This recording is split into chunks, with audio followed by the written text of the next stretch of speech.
And we're live. Welcome to the After Dram. Welcome to you, the viewer. Welcome to our fantastic panel. Welcome back. And we've got a new face on the panel, so you're going to see him. And in one second. But it's the After Dram.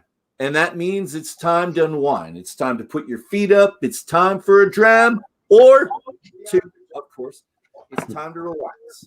And, my friends, it is time to introduce ourselves on the panel, my malt mates. I know I'm taking that from Ralfy, but it's the only time I think I'm going to get away with it is now during this.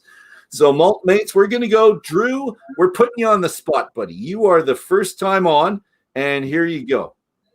Hi, I'm Drew. I've been drinking whiskey, collecting for almost 20 years, and member of Scotch Malt and a.s.s. The Alberta Scotch Society, a good place to be. Mm-hmm. Oh, and do you have a handle on something else? So handle on everything's just Drew Semper. Drew Semper. So at Drew Semper. Yep. Done. And we'll do this kind guy. Hello, my name's Kent. I also go by Whiskey Ass across Facebook, Instagram, and we're also part of the a.s.s. and I'm an idiot. and a few other things. So, and this young guy. I turn 40 next month, Dolph. There's no more young guy. 40. Travis with Rare Drams Whiskies. I'm the ambassador / rep for Alberta, and also with Drams for Fams, charity whiskey tastings, which are run across North America, actually. So, yeah, here to enjoy the edgier After the Dram portion of Book Club. Oh, I like that. The edgier. Yeah, we're allowed to swear now, right? And here's the edgiest. Hey, Gabe. It's Yukon Dave coming from the basement again. That's about all I got to say. Done. And I'm Dolph. Hey guys, how is everyone doing? I'm the president of the Alberta Scotch Society, and I'm your host tonight for the After Dram. We're enjoying ourselves. We're having fun, and we're going to start off with a really, really easy kind of nothing question. I'm having a little bit of difficulty. I did in the book every time he talks about it, deciphering if Ralfy would rather be alone or with other people. I need help from you guys. Which one do you think you would rather have? He's definitely alone. Different times, because I want to try to figure out which one he mostly is. You know, I got a theory that he likes to be alone in the evening, and probably the daytime it's okay having people around, but evening for sure, where he gets to sit down and just sit in front of that fire and enjoy 6 different malts like he seems to have every night. 6 different, maybe so. Yeah. So I think he's a little bit of both. Okay.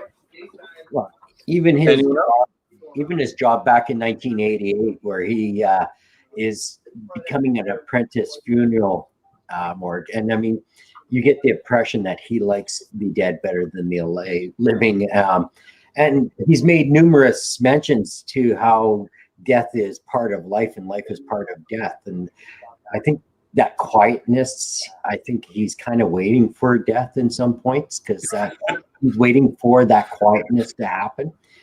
We're getting edgy and dark. He's waiting for death to creep up. Okay. And, no, good. Anyone else?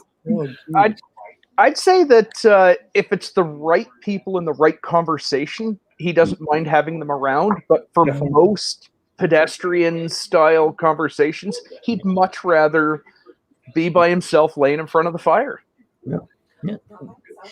Okay, not by himself, with his best friend, Whiskey. With his best friend. Yeah. And you were there in the last one with us. Do you agree? Because Drew was backstage, what we call backstage, really in somewhere out there, but watching us from behind the scenes. Did you agree with the best friend being Whiskey, or that he needs whiskey to enjoy himself, do you think, or not? I don't think he needs it, but he enjoys it. You know? Yeah. I don't know if I need it either, but I really, really, really like it. Yeah. Really. I like Saturday night. Look what we're doing. I tell people that alcohol is a luxury item. We don't need it. Yeah. And if you're going to spend some money on a luxury item, why would you buy crap? Exactly. I agree. And we're going to go back, you and I, Dave, to what we thought Canadian whiskey was for a long time. We thought it was crap until our last book club with Davin. And I didn't like it all. But many of the bottles that we had, I found that I appreciated them. So, and Davin, who? This guy. Oh, shit, you caught me. I don't have my book. What now?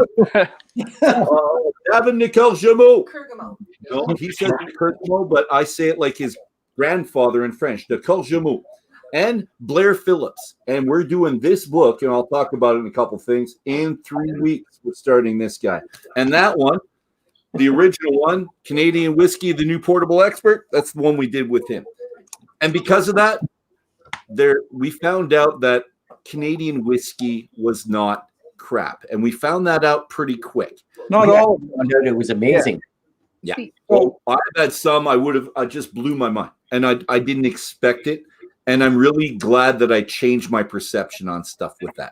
So, and if you want to, and that's a great one. If you want to, go online, see our last things. There's 7 episodes. If you like Dr. Don, he's on episode 3. If you want to hear about the history, go to episode 1 and episode 6.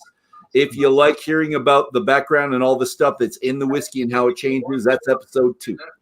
Anyways, I'm going to take this 21-year-old thing off now because my students shouldn't be watching me. That's why I did that. We got a bunch of feedback coming through. Nah, there's some radio in the background somewhere. Yeah, so someone's got something on somewhere.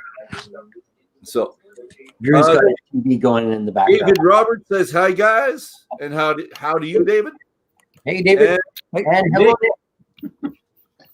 I get the feeling Ralfy is single, so that tells me he likes people in small doses. And I believe it. I believe that's really true. So, and whiskey in larger doses. Hi, bearded Dave. Right, going back to that a little bit earlier, if you don't know anything about it, then how do you know? Like, I never drank Canadian whiskey, and I had a perception of it, but it's sure changed. But everything I have up here is a higher price Canadian whiskey. Yeah, probably. Yeah, but even at higher price Canadian whiskey, what are you talking? Top end $60, $65, right? Yeah. Well, no, your 21-year-old there was 100 and some. My 21-year-old is the Pine Creek. Yeah, the Pine Creek. That's over 100. Yeah. The 65. Same with the CC20, whereas right around the $65 mark. Yeah.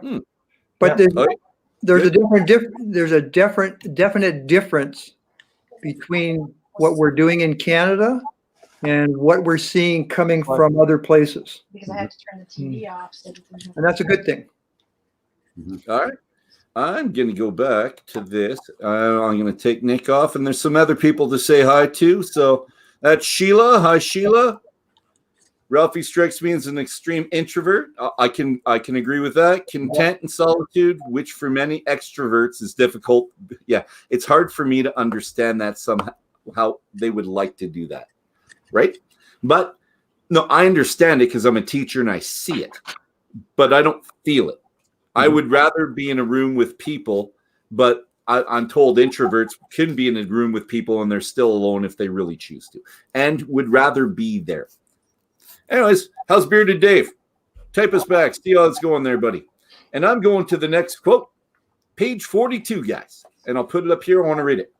I will miss you and this place, but only as I knew it. So I can't come back again. It would not be the same. Do we remember that quote? Yep. And that's the part he's going to move away. And he's going to go with his son, his wife, to visit his son or stay with his son in, help me out, Taiwan somewhere? Yeah. Taiwan, something like that. Anyways, it seems very final to me. Like, I'm done. What do you think of that quote? Are you guys the same way? Different? What? He seemed like at that point he decided he was done. And I almost think the chapter later, when he does go back to try to get a pint, that he wishes he didn't bother, and that the pub he went to and the pub he knew Mhm. is gone, don't bother trying to go back. Yeah. Find something else. But yeah, I agree with you 100%, Drew. For me, I would go back to check it out. Which he Oh, did. yeah, this is gone. This is gone. This has changed so much that I can't come back. Mhm. And like he gave it the chance, and it wasn't there. Bangkok is where he was going to. Bangkok. Thank you, sir. Yeah, was he some kind of martial artist? His Yep. kid was. Yeah. And he also said something about Sanny's ghost as he was leaving it during this one, not the second one, the first one, I think. Sanny's, oh, my wife says it's the second. Sanny's ghost going in as the door was closing. Mm. Yeah. But Do you remember he sees that cat a lot too. that? Yeah. He sees it a lot. Yeah, been dead for 15 years, but the cat's there purring. And Drew, I'm going to go back to what you were just saying because I was going to skip a question and come back to it. I'll do that. Ralfy says on page 57 that he goes back, like he said, to the Smitty. He asked for pint number 3. Yep. They don't have it, and he never goes back again. So I was wondering if I misread the first quote because I thought he said he was not going back, and then I read it again. And I'm going, what the hell? You're back there, and you're not supposed to go back.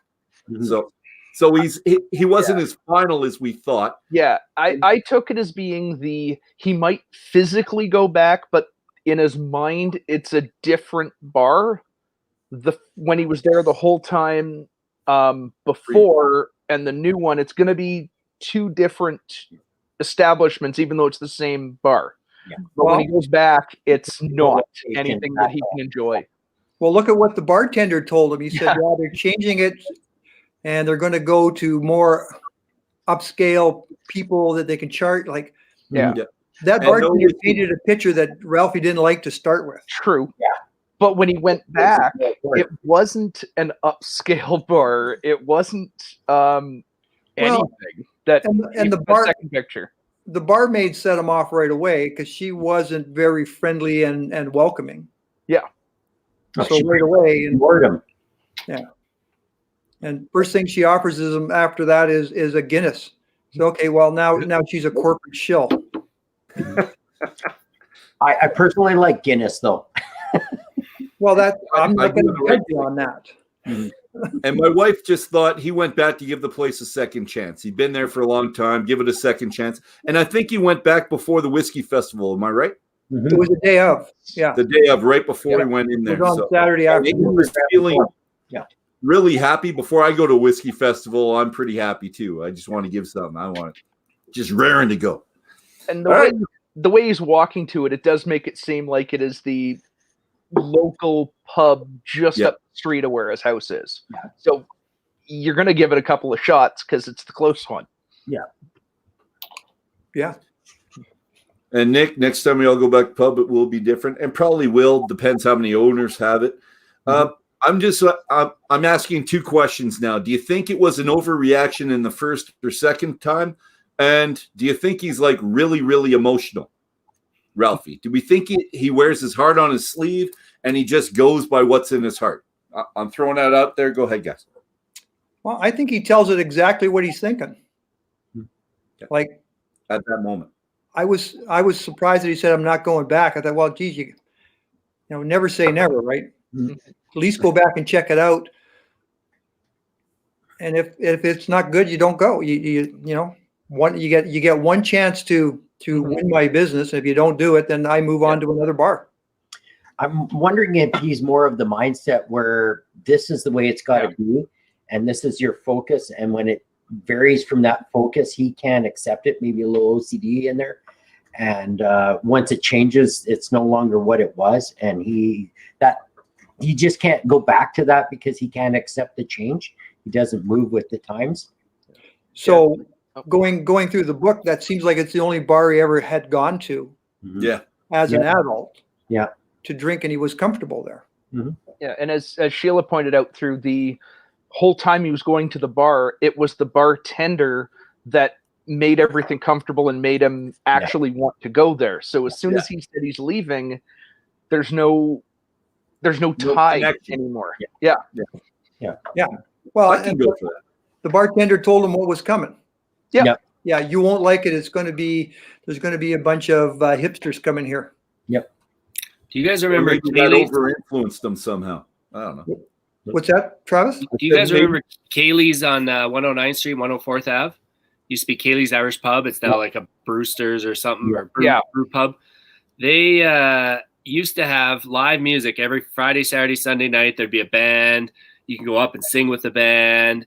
You knew all the waitresses. And then at one point, the ownership changed, and they started bringing in a DJ on Friday and Saturday nights. And I remember the first few times going in there and thinking, like, this is not my pub anymore. This is not my Kaylee's. I did not enjoy it there. You couldn't have a conversation. You couldn't hear anything. And I stopped going. And then Kaylee's eventually, changed anyways. But I can totally, whether it's a band that you're going to see or a bartender, it's not the building that you're tied to. It's the relationships. It might be a guy you sit at the bar, like, the guy that drank too much there. So I totally get where he's coming from. He probably was a little bit harsh on how he reacted to her because he is emotional. I would agree.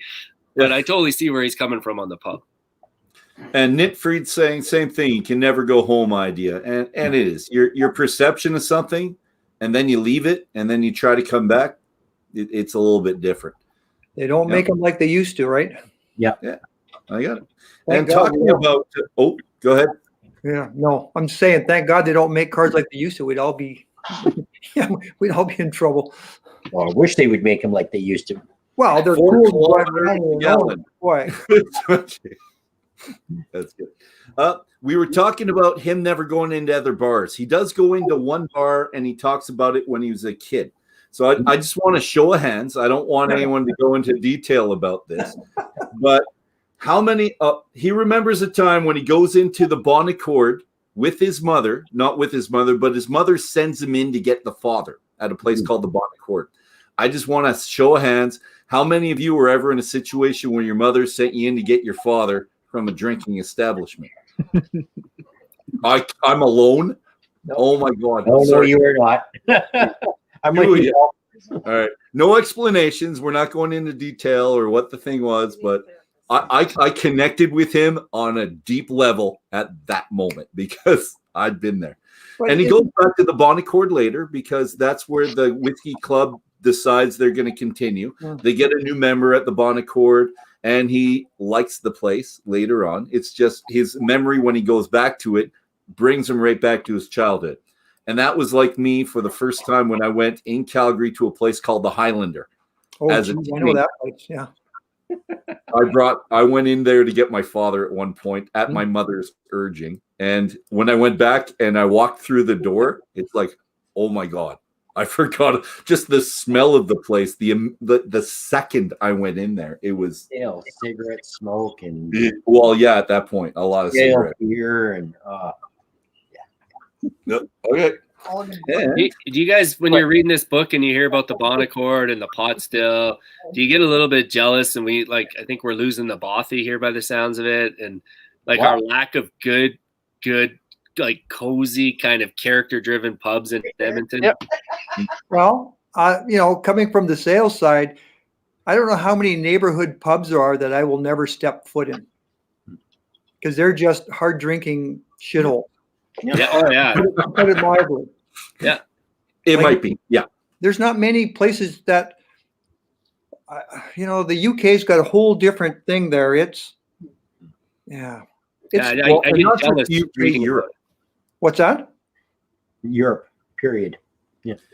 Yeah. And I was in Belgium. I worked there for 3 years. And on Sundays, that was almost their busiest day. And it was the people going in there after church.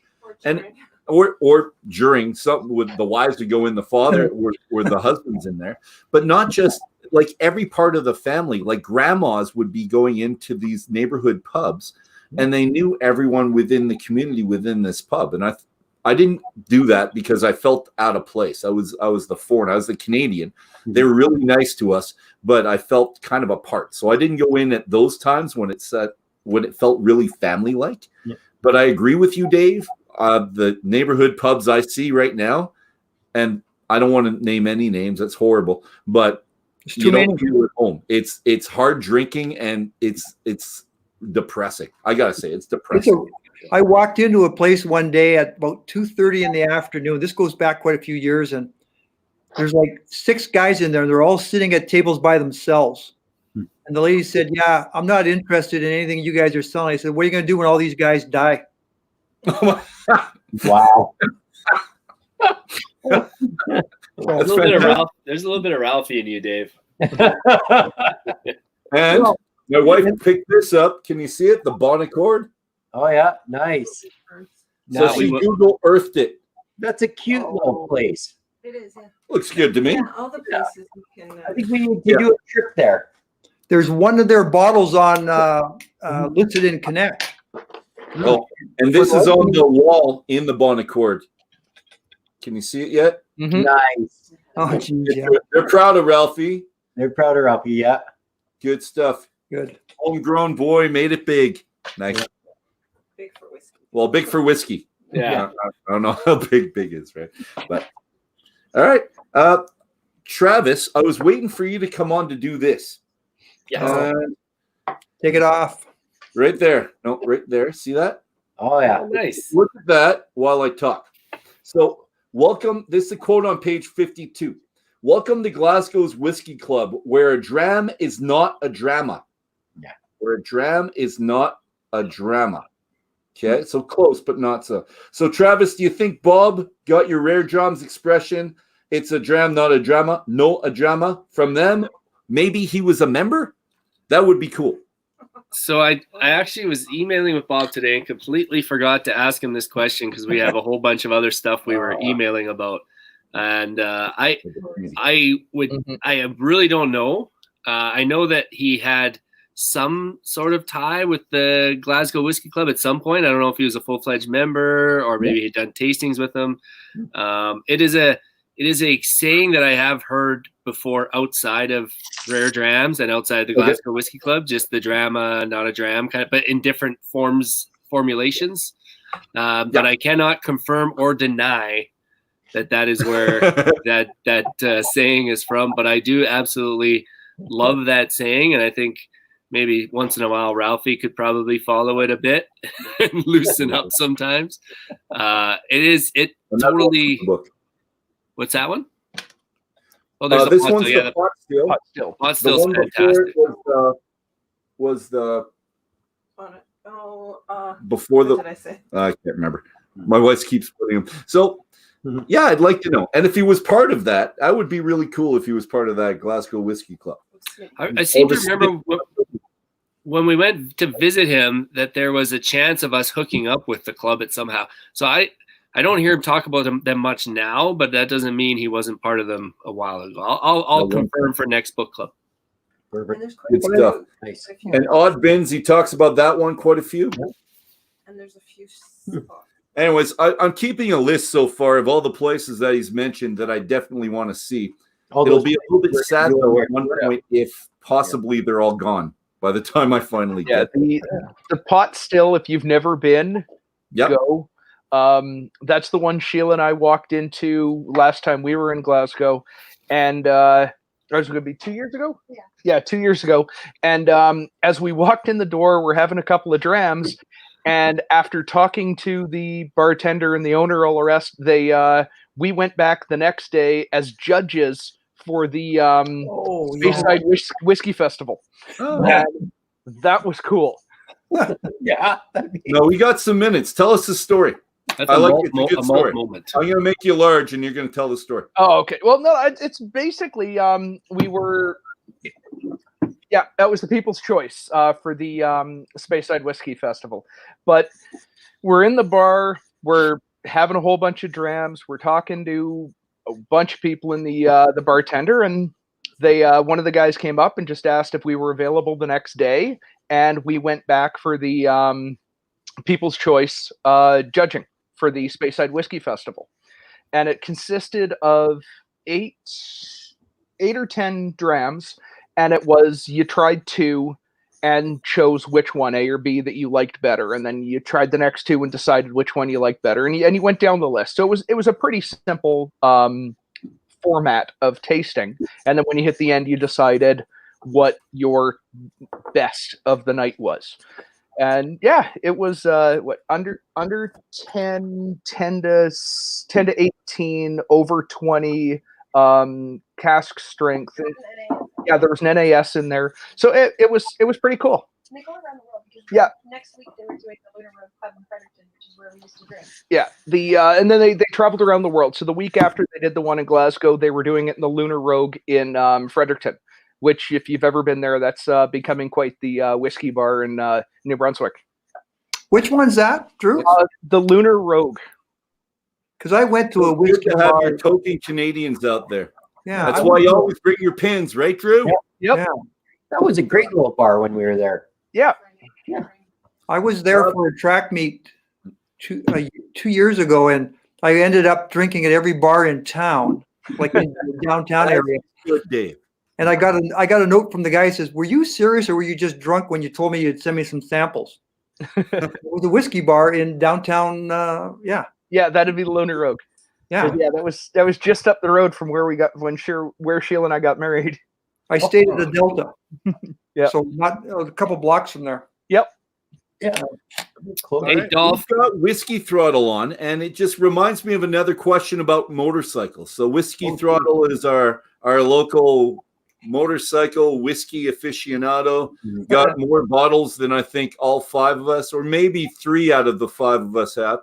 And I'm going back to Ralfy with his motorcycle. So Ralfy and maybe Daniel from Whiskey Whistle, he could tell me when he did this record, but he achieved the land speed record on a motorcycle.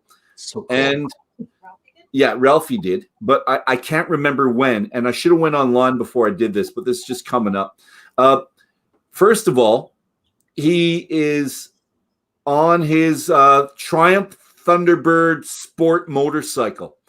Is it hard for one to picture you on, or to picture Ralfy on a bike? No? No one's there to tell them. I thought it was weird. I'm not picturing on a bike. Maybe a horse. I don't know. Yeah. But not a bike. So, and this was the thing when you read the book, right? These books, if you kind of understand the individual better, but I'm halfway through this book, and I don't know if I know him better than I did before, because it's going kind of against some of the stuff I thought, and I don't know. Maybe by the end of our 3rd reading here, we'll figure it out. Mhm. But no. I Here, find him kind of consistent. Bring me the link so I can verbally smack you. Send That him he a did link. not get the thing. Send him a link. I'll jump out into the back. Okay, Daniel, Join us. be nice. I'm always telling this person to be nice. He's a lovely person until he's not. Be nice. It was in Salt Make me a Lake. sandwich. So we did do it. It was on the Salt Lakes. Where else are you No, going to he get a did it land on- speed record at? So are you saying that Ralphie got a land speed record? Yes. Yes. Yes, he did. And I I must have remember looked at- he had a I must couple have looked at- episodes or shows where he was in this place. I just can't remember. Huh. Because I looked the bike up and looked at pictures of it. Yeah. They started production in 41, and I think they in 40 or 41 and went till 1961. You're talking about the Triumph, though. This The was a Thunderbird. different bike. This was a big, souped up, huge, long thing. Yeah, that thing would be custom to do a land speed. You're Okay. not taking anything off a line and going. Yeah, because I can totally see him on a standard bike coming off the line that is not overly hyped. It's just a motorcycle. I like how Ralfy says he doesn't do things in excess, but he has a land speed record and 500 to 1,000 bottles of whiskey. Yeah.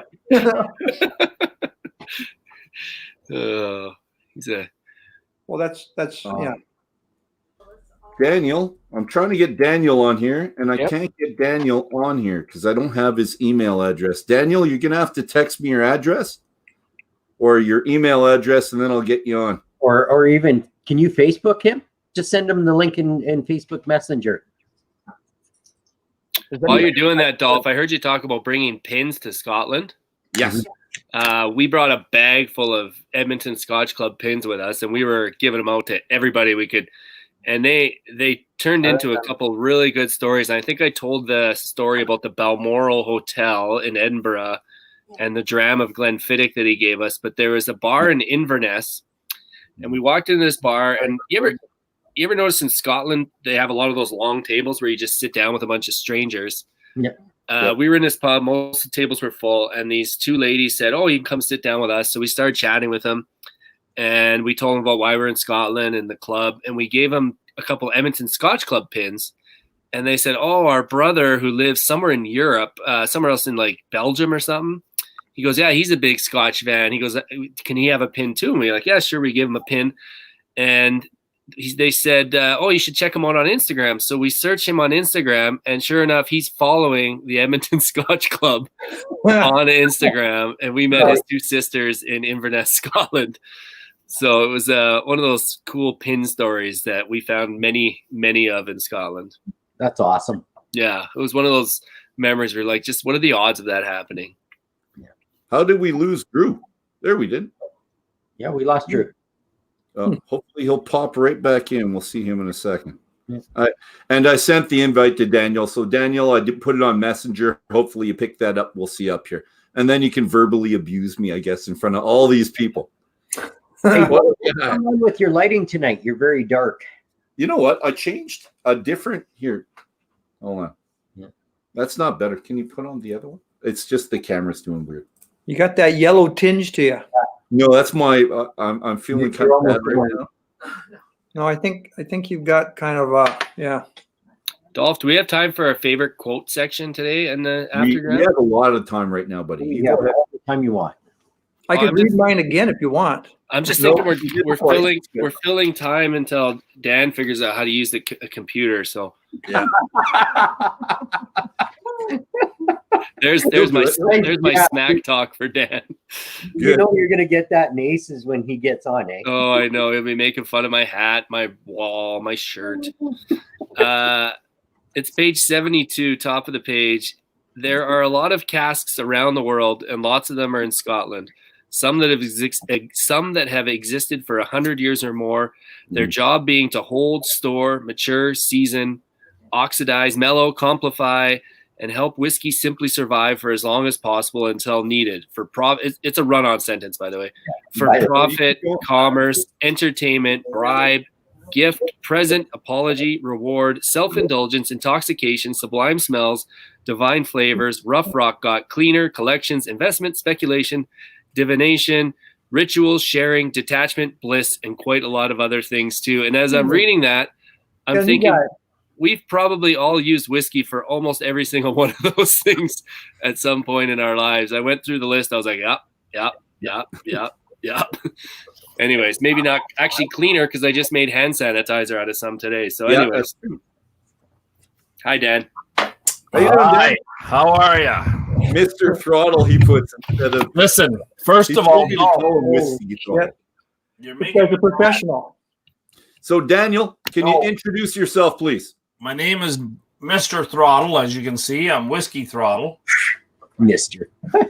I like 4 of the guys that are on here.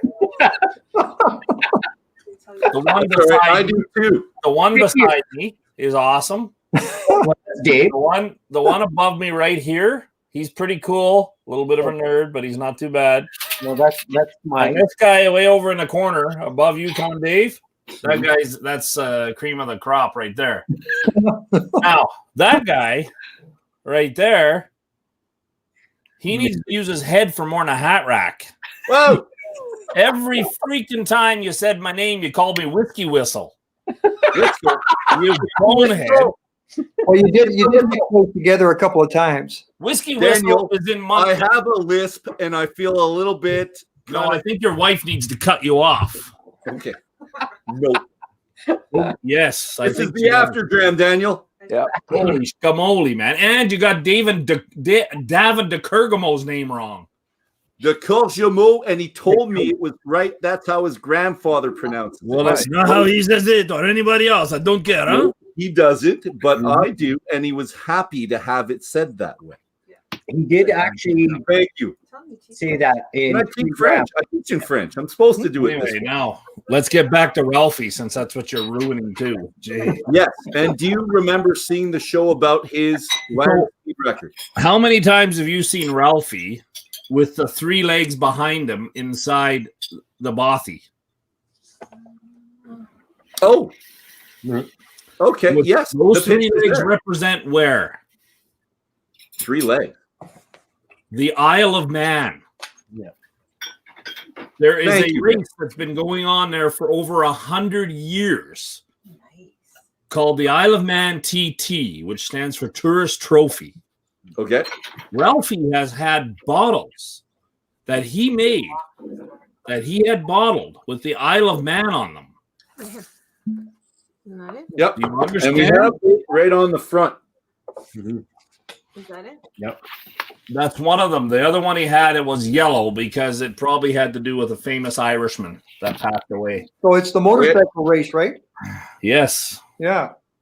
Okay, I get it. So the Speedland records that are at, you and I could take down anything and they'll have a division for us to race at Salt Lake City. Right? Okay. They have high end, low end, big engines and everything. Okay. We had a guy come into the brewery one day. This goes back quite a few years. He said, "Hey, can you donate some beer? I'm going to Bonnyville to see how fast my car goes." Yeah. And the boss gave him a whole bunch of beer, and he drove all the way down to Bonnyville, took a couple of runs, gave out the beer, and drove back to Whitehorse. Exactly. I'm drinking beer right now. Yeah. I never got none free yet from. Maybe if you were a bit nicer, Daniel. Actually, I do. And if I a want, little bit nicer. I have some Yukon brewing beer right now, and I even have their mug. So you just pump your brakes there. I want to talk to your wife. Yeah, good beer. I want to talk to your wife. I honestly, God, I want to watch her hands go right across the side of your head. I am going to cut you off completely. You're just the meanest thing ever, man. Oh, hey, what are you doing? Is that a sandwich? It's a dog. And he starts insulting other guests' wives. Why are you on here? I did not insult anybody's wife. You're horrible. I would Thanks for replace coming on and being so condescending and rude. I would replace all 4 of you that are married with your wives right now. Oh, that'd be good. It would be a lot more fun. See, Not for my wife. why not? She's I have to right. defend my wife from stuff like that. Have you drank that yet? Anyway, we should stick to Ralfy. I'm waiting for a special occasion. Anyway, I was just getting really kind of chewed up listening to you talk about things, and it was almost like listening to a math teacher. Like, what? That's me, Dan. And you know that I really appreciate and love the love you're sending me. And This is the real love. it's I the don't real send love. out that fake touchy-feely stuff all them freaking millennials do nowadays. When I go on Daniel's show every once in a while, I am angelic and really nice, and I prop him up and give him questions that he can answer. And make you could not put out a math question, I'd get it wrong, and you would explain that I'm stupid. No, not online. Exactly. See, I'm not. I got nothing to hide. I love you all. Look, I love you all. No, this is a true After the Dram. I love Dave and Travis a little bit more than the rest of you.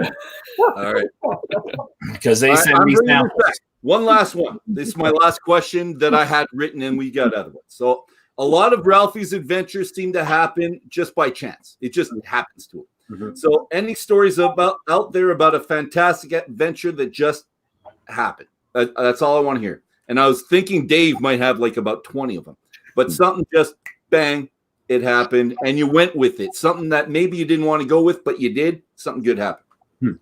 I was in, and this is not about whiskey, but it ended up being a beer story. I was in Vegas and I had to go back to the strip, so I went around the corner from the brewery, and there was a biker gang covering the whole street, and I was too lazy to walk across the street. So I walked up to the biggest guy there and said, "Hey, what's the deal?" He goes, What? I said, "What's going on?" He goes, "Oh, we're raising money for kids." I said, "I'm in." So we got some tacos, and I sat down, and I just happened to have a bag of beer, so I was drinking beer on the street with the Mongols. That was Mongols. fun. I got the my girlfriend says, "What the hell are you doing walking down Dark Street?" I've got beer. I'm safe, honey. Yeah. One of the best fun goes on. Everywhere I go, those kind of weird things happen all the time because I'm out walking looking for adventure. And Travis and Bearded Dave had their great story. You told it last week, but can you say it in like 45 seconds? I feel like we've told that story too many times. we flew to Scotland, and we ended up going on what we call a full day job interview, which brought us to many different whiskey places and meeting whiskey bigwigs, and ended at a karaoke bar at about 1 a.m. where we were offered a job as whiskey reps / ambassadors. We call it the tartan pants Bob story. Perfect. Your 4-hour a month. They didn't know it was a job interview. They just went, had fun. Yeah. Although, why did you go in there in the first place? Was this just a regular trip you thought you were going on? You planned for this for a long time? We just went to Scotland. There's 5 of us. We were going to Scotland no matter what, and we just told Bob we'd like to meet up for a dram, and this is what it turned into. So that was it was meant to be just a regular trip to Scotland, and it's turned into who knows what from here on out. A lifestyle. Yeah, exactly. It's a lifestyle. Boom. Anyone else out there? Drew? You've got us. Well, no, the last one you did was the same thing in that bar. That's one. No, Do you have another? In the bar. Well, another one through there. Sheila was working down in Memphis 1 year, so I went down to, can't remember the name of the park in Memphis, but it's got the zoo in it and a whole bunch. It's like Battlefield Park or World War, some park. Either way, it was the crawfish festival. I don't think I made it more than 10, 15 meters through there, and some little old lady came running up to you and saying, "You're skinny, you're too skinny," dragging you in and drawing the family for like a crawfish jambalaya boil. And then I was stuffed. By the end of the day, I probably went through like 15 people's barbecues. I love Memphis. That's fantastic. Kent, you got something for us? I have actually a lot of stories, but none of them I want to speak of on air. Daniel, you got one for us? What was the question? All right. Any stories of a fantastic adventure that just happened? Something that happened, and maybe you weren't going to do it, but you decided, I'll do it, and it ended up fantastic. Oh, I don't know, man. Okay, I won't put you on the spot. Going to Scotland, I guess, and meeting Roy Duff meeting me at the airport. Yeah, there you go. There. Yeah. That's the story. This is good. All right. For me, 4.7 miles per hour. That's it. What we? Oh, here, let's put that on the side. Right. This was Whiskey Throw's other information. But that's also on a sub 250. Yes. That's the category sub 250. So that's a small one. Okay. You've got to go back to several comments. The other ones. And it's also you only got a mile to get up to speed. It's a distance, and your speed's tracked at a certain point. All the rules are on Bonneville. You'd have to look it up. How many years ago was that? But 2016. If he went back to the first comment, it would be in context. Mm-hmm. He started at the bottom. Like No. Sorry. August of. Yes. Yeah. That was already up there, buddy. And then Now we're buddies. okay. You're I went several 250s to get up to 74 mile an hour. That's and there's the other one. Don Julio. Yeah. All right. So all that to say, What does this Don Julio say on it under in the bottom? you want me to read? it says Lagavulin. Yes. Finished in a Lagavulin casks. Okay. Anyway, And how is it, Daniel? Is that one an opened up one or not? I just got it. No, I have not opened it yet. No. But I want to bring out another point about Ralfy. Do it. So he's had people on his show as guests that were there at the Isle of Man, right? Mm-hmm. You do know, I think everybody on here knows, maybe except Dolph, that Ralfy was a what first? What was his job? Undertaker. Well, not first. He was a manager of a restaurant first. Right. Everybody over there was a manager of a restaurant first. Okay. Here, I just muted him because he's just so bloody rude. I don't know if I want to hear him anymore. Do I put him back? All right. All right. Here he comes. Sorry, what was that, Daniel? What was that, Dave? As long as you keep picking on Dolph, I'm okay. I love the rest of you. Dolph is just, I've never seen somebody as computer illiterate. I've tried to show him better. I'm like, what in the heck? So, not sure. Oh, sorry. What's that, Daniel? What's that? Okay, we're good. Thank you. I was going to give you some suggestions to help you out with your progress there, but guess what? And I take it because I trust you thoroughly, friend. Friend. Who has a bigger YouTube channel than Ralfy? Oh, Good question. no, the guys from the States. Scotch Don't they have more? No, not whiskey related. Not- They are related, but they're not whiskey related. Whiskey cats? Oh, I don't know. His brother. his brother's got a bigger one than him. What's his? I'm sorry, I've never watched his brother's channel. I have to go and do the homework to remember, but he does. On Ralfy.com. It's the third page. Yeah, if you go to ralfy.com, you could say it, my wife. But Well, then why is your wife not hosting this? Because honest to God. Yes, I wish she was too. Throw something at you. Go to your house if I could ever find it. Drink all your whiskey. You guys need your own show. This is a really good, I guess what Ralfy would call yin and yang. Oh, yeah. He's the yang is what he is. Anyway, his name is Big Clive. Oh yes, I've heard about this. And he's the one that got Ralfy to start doing So, YouTube. what does Big Clive talk about? He talks about, he reviews stuff. I don't know. He reviews electronics and new stuff and whatever. Huh. Oh, Okay. This is on his. Yeah. There's If it's three modern electronics, yeah, that's why I don't know about them. pages. Look it up. Yeah. There's So three pages. shows you how to pick a lock. Ralphy's He's got blog. 626 subscribers. Ralphie's got what, 120 some? yeah. And this one we've seen, but I still didn't go to it or look it up. BigClive.com. Things. BigClive.com. Because on Ralphie's page, he's got 3 things on Ralphie.com. Like there's nothing on the page, right? So you try to do your homework, try to look up stuff. There's only those 3. And he refers to his brother a lot. Like you've got all Ralphie's videos on there, and which is great. But You want to meet him? He's on Ralphie Review 666. okay.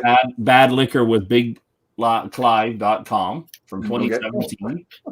There's another one on Big Clive where they're together with it. His brother and him are together. And then there's another one from December 26 where sibling rivalry festive greetings with Ralphie. Okay. You guys are so far behind. You make me feel ahead. Jeez. Well, you're reading it off the screen. You opened it up right in front of us, buddy. I can't even see what I'm looking at. So I I can't still do it open in it up. front of you. Yeah, but if I can do it that easily in the 5 minutes you've had me on the show, what could have you done 5 minutes for the show? Well, Oh, I did so much. I'm a loving person, and I introduced everyone, and that's as far as I kind of go, really. This is the best view of you This so is a far. question, answer it, and make everyone else look good. Thank you very much. I really miss Drew. Oh, all right. Last one though. I still got to get back to this because I didn't talk about it. The thing that I wish I did when I was there reading the book, he had the opportunity to go help a local called Aiken Drum pass a wee run through his black pot fire still. Do we remember that? He was at the Yeah. I would have been all over that. I think I would have said, like, yes, I don't care if I have to go back tonight. I want to do that. And I think if I had the opportunity to play with or to be there as they were doing stuff with the still just to see how they would do it in the back hills, I think I would do it. I'd miss a foot. Yeah. In the book, I think Ralphie was exactly the same way. Like the other guy was like, "Oh, it's a joking invitation," but Ralphie's like, "Oh, I really want to do that." Yeah, I agree. What's Ralphie's other But, channel? that's the last page. So it's the last 2 pages of chapter 6. We're into it. So if you What's Ralphie's other anyone out there is actually looking at it. Huh. Hey? Well, gentlemen, it's been a What's pleasure. Ralphie's other channel? He has 2 channels. What's it called? Didn't hear you, Denny. What is Ralphie's other channel? We don't know. No. No idea. It's all about fitness. Really? Is it? Okay, don't know, and I don't want to look it up. Ralfy Fitter Philosophy. Fitter Philosophy. Okay. And how's it doing? I think he's doing all right. I mean, he's got, I don't know, 3,000 followers or something like that. Well, he's going to get people regardless. Well, he decided to start another one because there was a group of people. Somebody got hired out of, I think, Taiwan, a company that you can hire, and they went through every one of his things trying to find something. It cost them probably in the area of $20,000 trying to get him off the air. Oh, that was which distillery was that tried to get him? They didn't. Well, I never heard. Yeah, he keeps mentioning it. He doesn't tell you. He alludes to it, but I'm not able to tell you who it was. But yeah, he talks about it quite a bit. Yeah. That's like in his book. He talks about that bad dram. I'm dying to find out which one that is. Yeah. Well, I can give him a couple of those. Yeah. But it pops up all the time. He talks about it continuously. I think it was part of his whiskey journey. Like when he first tasted it, he didn't understand what it was. And then his whiskey journey and learning all these new things and talking to all these people helped him learn and figure out what it was. I think that's kind of the point. But he still brings it up though. Oh yeah, he brings up a lot. It's sort of like a running theme in the book, right? But I think that's sort of trying to tie his whiskey journey to that one malt. I think that was kind of what they were trying to do. Yeah. Is show his growth. So I'm dying to find out what that was. He had on page 77 a list of things that distilleries were doing that ruined whiskeys. Oh, that's great. I called it the whiskey nerd checklist of what not to buy, but cheaper sourced barley, which I don't ever really think of. I always think that they buy just good barley, but maybe not. Hasty fermentation. There you go. Yeah. Hasty fermentation. Average in the industry right now is 55 hours, but the average used to be way higher. Everyone's sped up fermentation. Fermentation brings out fruitier notes, apparently. I'm not a scientist, but longer fermentations tend to bring out more notes. Too fast or over distillation. And do you remember him talking to the guy at Bladnock who said he didn't like this master distiller because he ran the still too fast? Yeah. I found that neat that just at one distillery, two distillers were making whiskey differently. Like that's got to be frustrating as a manager of a distillery. Underactive and stale casks. And I immediately thought of Bruichladdich when they got rebought by the Rainier Group and they had to recask all of those casks that were in. Remember, he said it was all poor casks. So they recast them all. Yeah. Bottling at 40%. We all don't like that. Chill filtration and E150. I just thought that was a really good list because we probably all look at that. And we're like, yep, that sounds about right. But he talks about chill filtration and color all the time. It's like his that big thing. A real sore spot with him. I do still want to do the tasting where we have 3 whiskeys and then get the coloring and put some coloring in each one, have the black glasses and see if any of us can tell the difference in any of these 3 types of whiskeys. Yeah. So really light, something else, maybe a peated one, just to see if you can taste it. I still want to do that. I think it'd be cool. Yeah. The thing I found, because one of the tours we were on, they put a tiny little drop in some water. And if you get it that concentrated, you can taste it. But from talking to the guys through there, when they're adding like a tablespoon to 200,000 liters of whatever, you're never going to. The one that gets me most is when you buy a bottle and written on the back of the bottle, they're making such a huge deal about the color of this and blah blah blah, the rest of the stuff, and it's colored. Like the color doesn't mean anything. Like, and if you know it doesn't mean anything, why spend half the label telling you about the color? Yeah, but I think we buy. We added caramel. Yeah, we buy with our eyes, right? Ooh, that's a really dark looking one. That's got to be really old and tasty. And I think what they do, expect like. This is my Canadian take anyway, is the Canadian whiskeys are colored up, so they actually add a little more coloring than they need to because they want to get a uniform color.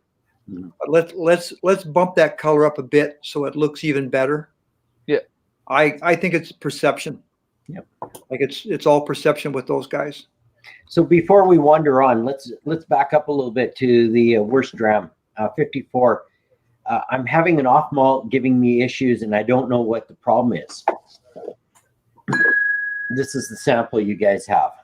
And we did Ben Romick because I asked someone if they had another Ben Romick we could do tonight. So that's the one he picks out. And he was able to get this to how many of us? Well, I got it. Travis have it. I got it. Dave got it. I had and it. Throttle, no, but you deserve one. And Drew too. I got something worse than that, I promise you. Nope. Okay. No. So here's the thing is, have you guys got into this one at all? Yeah.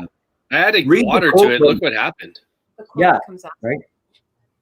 Do you want me to read the quote or do you have it? No, go ahead, read it. I just read the paragraph in the book. Yeah, but what Juliet says. Yeah. I And can't get around Juliet it. says probably the cask. It's usually the cask. Most quality issue problems with any whiskey are due to the cask being stale, sour, flat, overused, badly reconditioned, leaking, badly stored, under-matured. I can't continue because I'm getting bored. But is that what you're thinking is going on here? No, not at all. I actually want to see what your guys' opinion on this bottle is. I don't think it's off. I'm enjoying it. Yeah. It's definitely different than the 10-year-old. Oh yeah, it's a lot It different. doesn't have the nose of the 10-year-old, and it doesn't have the finish of the 10-year-old. To me, this is corked. You think? Oh, not to me. No, Me either. No. it gives such a weird flavor on my palate. I'm having a hard time drinking this bottle. Kent, I would say I don't know if it's corked, but I've been working on it all night. I would take the Ben Romick 10 over this. Oh, Any day. There's like a soapiness to it or something. I don't know if it's corked or not, but there's something that's not appealing to me. And like I said, I don't know why it turned this color when I added a little bit of water. It just went like or something going on there. Yeah. But I do agree there's something different.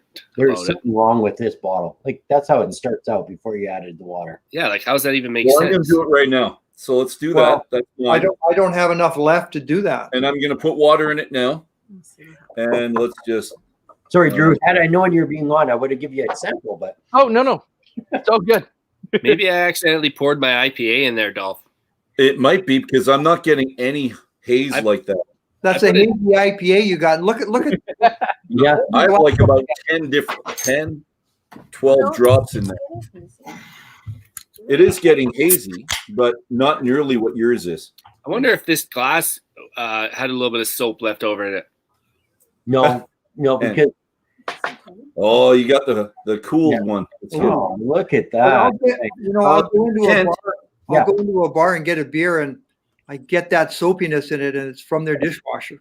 Yeah, I think so too. And even after they rinse it, they do the rinse, and it still has that weird flavor. I'm wondering if that's what I'm getting here. Maybe I didn't wash this good enough, which is a learning experience. Travis, You don't have a dishwasher? You're not wrong at all. It's got such a weird place. Yeah, go with it. Like I say, Whiskey Ass has his own sandwich maker. I can't believe you don't have a dishwasher. yeah, You can't wash these what are these ones called? Those are mini wine glasses. There's the sandwich maker right there. See, I'm not the only one. Dave noticed too. How was the gin? Kent, you've been to Vines, correct? yes. Okay. If you ask Steve at Vines to taste the corked bottle that he has, he does. He's got a corked bottle and you can smell it. I know what When I asked him to pour me some, I tasted it. Yeah, and that was pretty good. It's so imprinted on my memory right now. Yeah. This doesn't seem corked. It's But not close to what that was. So I've had corked. Yeah. I've had moldy cork. Yeah. I've had there's a couple of different things that'll happen with a cork that have different flavors. Yeah. You get just one that's kept on its side where just the cork becomes saturated like a sponge. Yeah. Yep. Changes the flavor, and it's there's so many different things that can happen just with cork. And then you've got cask, then you've got temperature that it was at. If it was, I don't know, somebody was going cheap and they used moldy barley, or they're too quick, too late turning off the heart or turning on or off the heart. I mean, there's so many things that can be done that hits the end and it's screwed. I don't know, for a single cask bottling. The fact that this went to a bottle, I don't know if I got a bad bottle or not, but this to me, I can't stand it. It's a $200 bottle in my opinion. We had a single. What was that one? Port. When it wasn't port. Rosebank. We had a Rosebank that was undrinkable. It ended up being you had to pour it into a glass and leave it air for 2 to 3 hours, and it was tolerable. But once we hit about giving it to people as tastings, once it passed about a half bottle and it sat for 3 years, it was pretty good once it finished aging in the bottle. But it was not good in the beginning. Yeah. So this bottle, I opened it 7 months ago and couldn't stand it. I put nitrogen in it and recorked it and threw it on the shelf. And I opened up. This glass has been sitting on since, well, when did I leave you, Dolph? I came home 4 o'clock, maybe 4 o'clock this afternoon. And I mean, the air is not helping it at all. It's nothing's helping this thing. This is not this is my sample of what not to drink. It doesn't strike me as bad. Like I finished it. I thought, oh, obviously I must have a different glass, because I'm not saying it's really good. It's like the 10-year-old, way better. Oh, the 10-year-old is night and day over it. Yeah. Any day of the week, I'll grab. Well, but is that maybe because that was an independent bottler? No, Kent. No, that was a distillery bottler. Straight up. But a single cask, and that's what most of us buy usually when we can, right? Mm-hmm. When I see the single cask, I'm drawn to that. I want the single cask strength, whatever. I want it as pure as you can get, and he obviously got it as pure as he can get. He just doesn't like it. It's kind of that whole. Sorry? I was just going to say, it's kind of that whole thing of us, as much as possible, trying whiskey before we buy it. I mean, dropping $200 on a bottle you don't enjoy, it just seems sad. Like you could have spent that on something you really enjoy, like 2 Benromic 10s or something. Yeah. You know? The thing is, sure we've all done it, right? Oh, we've all done it. And since we like independent bottlers, it's going to happen more often to us because they don't have 4 cases in the store. They've got 1 case or half a case if they're sharing it, and they're not going to crack open a bottle. So we're just trying. But gentlemen, hang on. I'm just going to sign off. We've hit the hour mark, 1 hour and 3 minutes. So that's it, my whiskey brothers and sisters. Malt made, as Ralfy says. Thanks to our panel for the nostalgia and for the insight. So here's the good company. Here's the good whiskey. Here's the good books. Here's the good conversation. Here's to Kent, a.k.a. the Whiskey Ass, for supplying this right here. Thanks to Drew for coming on for the very first time. Thank you very much. Thank you, Daniel, for making this a very entertaining evening for everybody. And finally, well, let's say everybody, and Drew, and Travis, and everybody. John Kincaid. Buddy, thanks to everybody. Hey, Cheryl, thank you very much for the sample. Yes, thank you. Thank you, the sandwich maker. Seeing you all next week, Saturday, May 30th, for our third edition of the Ralfy Whiskey, or Ralph, and what's it called? I'm trying to The search for a whiskey bothy. Whisky-bothy. No, I know what it's called. I just want to show it up. This is what we do every week there, Daniel. We put up our book. No, I'm going to take. There's got to be a better way. Nope. And what we're doing specifically is going to be chapter 7 to chapter 9 next week. Daniel, it's become a signature. You all. And as Dr. Don Livermore says, cheers, eh? Cheers, eh? Holy Ciao, guys.